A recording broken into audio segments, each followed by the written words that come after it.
What's good, YouTube? It's your boy, Blue Blood Sports TV, back at y'all with another one. So, father of undefeated, two-time heavyweight world champion, British superstar boxer Tyson the Gypsy King Fury, that being none other than Big John Fury. Big John Fury, once again, expresses his concerns ahead of Tyson Fury, his son's highly anticipated trilogy match with Olympic bronze medalist, former WBC American heavyweight world champion, superstar boxer Deontay the Bronze Bomber Wilder. Once again, Big John Fury, Tyson Fury announced yesterday that, his daughter is going to be out the hospital, released out the hospital. She's out the ICU, and she will be headed home. Okay, Big John Fury, he did an interview prior to that in which he stated that he urges his son to pull out the rescheduled date of October 9th. It's rescheduled because Tyson Fury tested positive for C19, and the initial date of July 24th has been rescheduled. And due to that,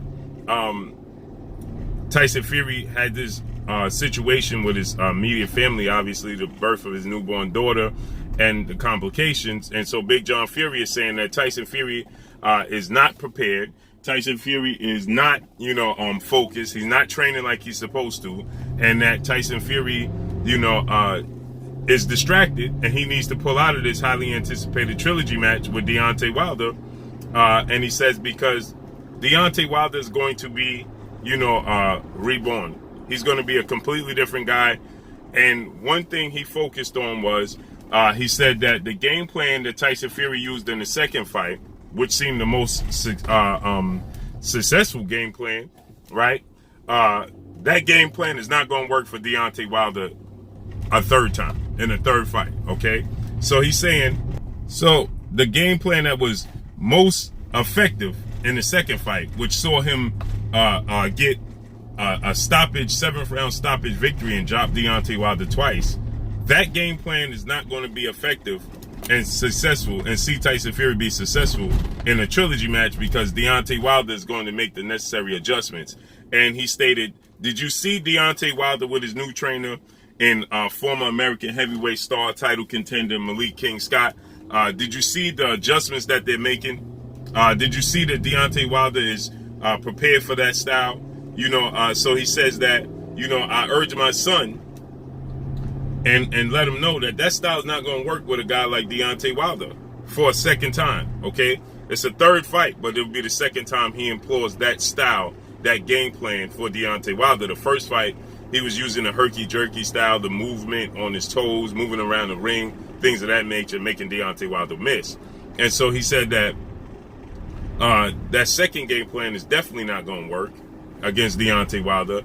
And the first game plan will be effective if you add some wrinkles to it, some nuances to it, right? So he said that Deontay Wilder is going to need to add, Tyson Fury is going to need to add a few wrinkles to the first game plan that will see him be successful. If he employs the second game plan, the fight he used in the second fight, the game plan, that style and that approach, he's going to get knocked out.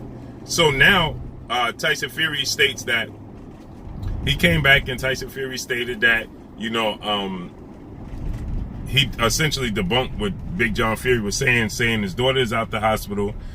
He's back focused. He posted a video of himself training and running.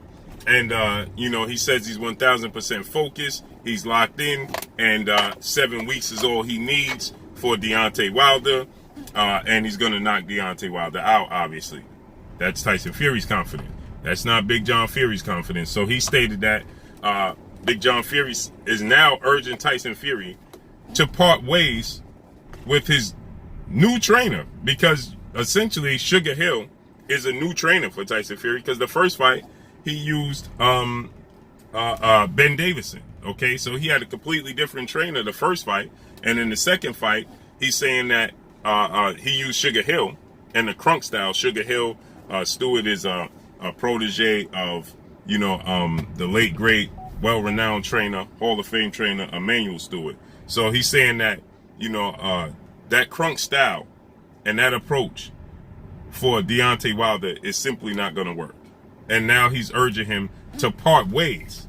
He says, if I have it my way, he will not even go back to the States and, you know, reunite with Sugar Hill. Sugar Hill is not in the UK. Tyson Fury is in the United Kingdom training. Sugar Hill's not in the United Kingdom with Tyson Fury, okay? So Big John Fury is saying that he's urging Tyson Fury to part ways with Sugar Hill now. He says that if he don't part ways with Sugar Hill, he's going to get knocked out. Wow. He says you either make the adjustment with your trainer or you're going to get knocked out. The confidence and the consistency has wavered leaps and bounds, and I wonder why. I told you guys that Tyson Fury is going to be viewed with a magnifying glass going into this trilogy match like no other fight in the history of his career. Maybe in the history of the sport of boxing, this may be the most magnifying viewed fight in the history of sport of boxing. The attention to details in this fight is going to be viewed like no other. The amount of attention that's going to be on Tyson Fury's gloves, the amount of attention that's going to be on both guys drinking water, the amount of attention that this fight is going to garner to the details of the fight is going to be like no other.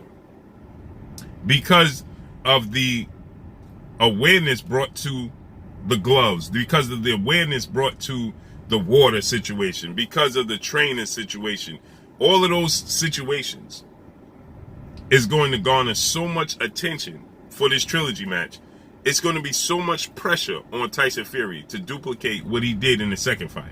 Tyson Fury is not known to be a power puncher. Tyson Fury has 30 wins, no losses, 1 draw, 21 wins by way of knockout. Tyson Fury is 31, 32 years of age, stands at 6'9" with an 85-inch arm reach.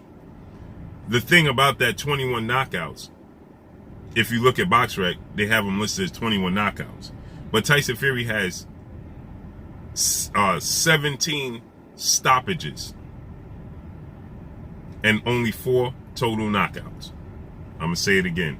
He has 17 stoppages that they're counting as knockouts. He only has 4 knockouts in his career. He's not known to be a power puncher. So what he inflicted upon Deontay Wilder in that second fight was essentially an anomaly. You've never seen Tyson Fury had that effect on any opponent.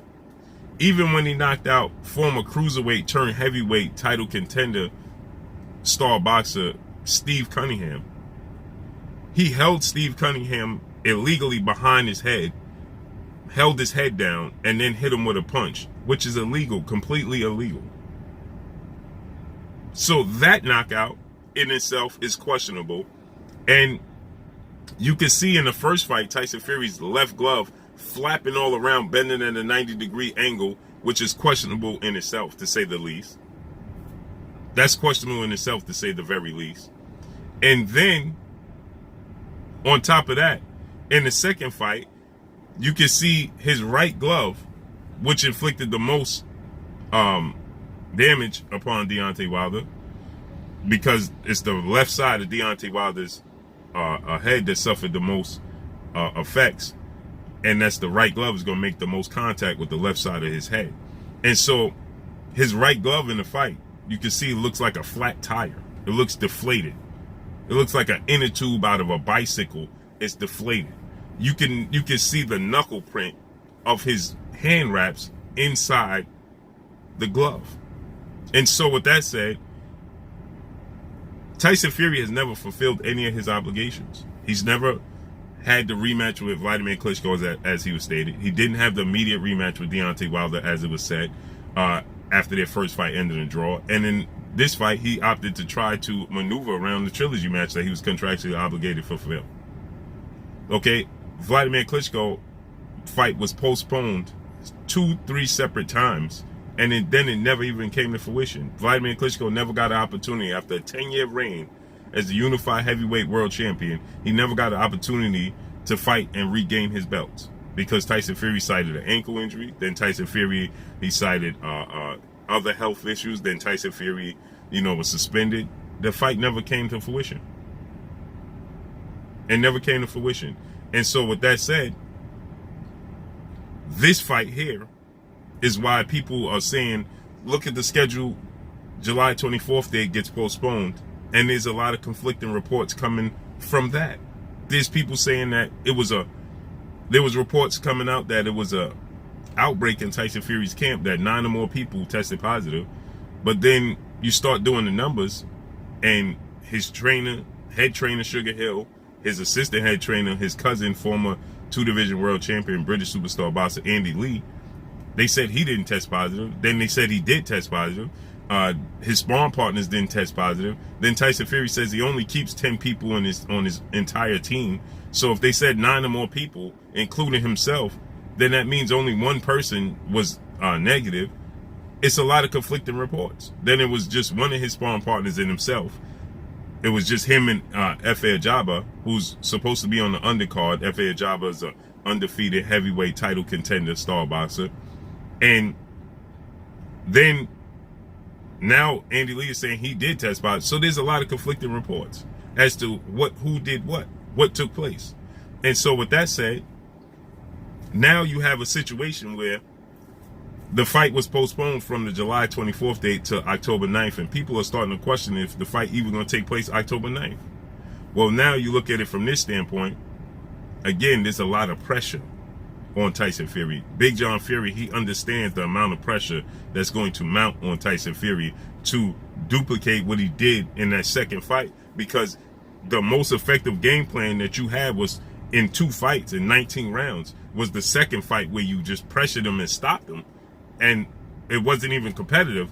Then why would you, if it's not broken, why would you fix it? Now, obviously, you got to prepare yourself for Deontay Wilder to make adjustments, right? But if it's not broken, then why would you fix it?